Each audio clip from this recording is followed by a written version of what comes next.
እንዴት ናችሁ? የኔ ስም መልካሙ ጴጥሮስ ይባላል። በሀረማያ ዩኒቨርሲቲ የመጀመሪያው ዓመት የሕክምና ወይም የሜዲሲን ተማሪ ነኝ። ዛሬ ይዤላችሁ የመጣሁት ዘንድሮ 12ኛ ክፍል ጨርሳችሁ ኢንትራንስ ፈተና ወስዳችሁ የመግቢያ ውጤት አምጥታችሁ ዩኒቨርሲቲ ለምትገቡ ተማሪዎች ይጠቅማችኋል ብዬ የማስባችሁን መረጃዎችን ነው።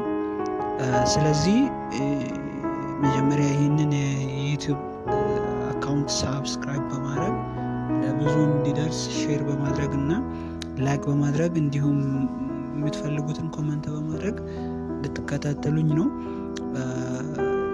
ምክንያቱም ብዙ ጓደኞች በተለያዩ ዩኒቨርሲቲ የሚማሩ ስላሉ የተለያዩ መረጃ ሰብስቤ ለእናንተ ያስፈልጋሉ የሚጠቅማል የሚላቸውን መረጃዎችን ነው ይዤላችሁ የመጣሁት። ይህንን መረጃ የሚጀምራችሁ እናንተ የትኛውን ዩኒቨርሲቲ መግባት ወይም ስለ የትኛው ዩኒቨርሲቲ መረጃ እንደምትፈልጉ ትነግሩኛላችሁ። ከዛ ዲቴል ማወቅ የምትፈልጉትን ኢንፎርሜሽን ስለዛኛው ዩኒቨርሲቲ ነግራችኋለሁ ማለት ነው። ይህንን የሚለው ለምን መሰላችሁ? የመግቢያ ውጤት ከመጣላችሁ በኋላ የምትገቡትን ዩኒቨርሲቲ ወይም ግቢ በኋላ ለመምረጥ በጣም ስለምትቸገሩ፣ ስለዚህ ከአሁኑ አውቃችሁ እንድትዘጋጁ በማለት ነው። ምክንያቱም ብዙ ተማሪ ይጨናነቃል። የትኛው ዩኒቨርሲቲ ልግባ፣ የቱ ይሻለኛል በሚለው ላይ በጣም ይሰጋል። ምክንያቱም እኔ ስላለፍኩበት ነው። በጣም ተቸግሬ ነበር እንደዛ ለመምረጥ። ደግሞ ይህንን ቪዲዮ የሚሰራላችሁ ቀጥታ እኔን ከተከታተላችሁ ይህንን ዩቲዩብ ወይም ይህንን ቻናል ሰብስክራይብ አድርጋችሁ በየቀኑ ወይም የሚለቅላችሁ ቪዲዮዎችን የተለያዩ መረጃዎችን በማየት የሚጠቅማችሁ የትኛው ዩኒቨርሲቲ በገባ ነው ለእኔ የተሻለ የሚለውን መከታተል ትችላላችሁ ማለት ነው። ለምሳሌ አንድ ዩኒቨርሲቲ መረጠ ወይም አንድ ግቢ መረጣችሁ እንበልና የኛው ዩኒቨርሲቲ የት ይገኛል የሚለው ሎኬሽኑ እንዲቴል እናያለን።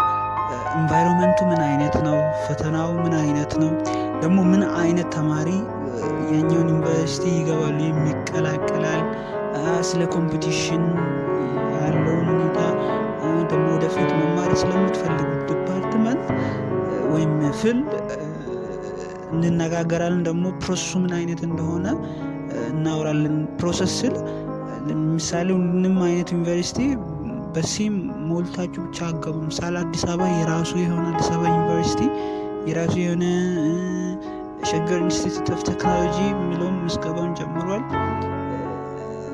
ምን አይነት ፕሮሰስ ነው የሚጠይቀው የሚለውን ደግሞ እንዴት መስራት እንዳለባችሁ፣ ፈተና ሊሆን ይችላል፣ የተለያዩ ሚድ ፋይናል ምናምን የተለያዩ የውጤት ምናምን አሰጣጣቸው ምን አይነት እንደሆነ።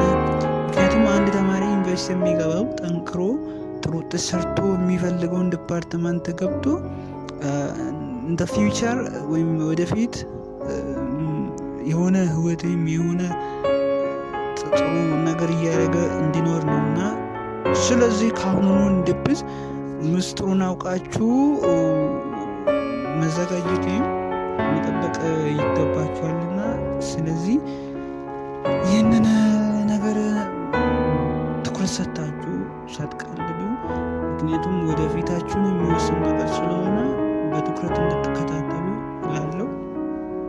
ከዛ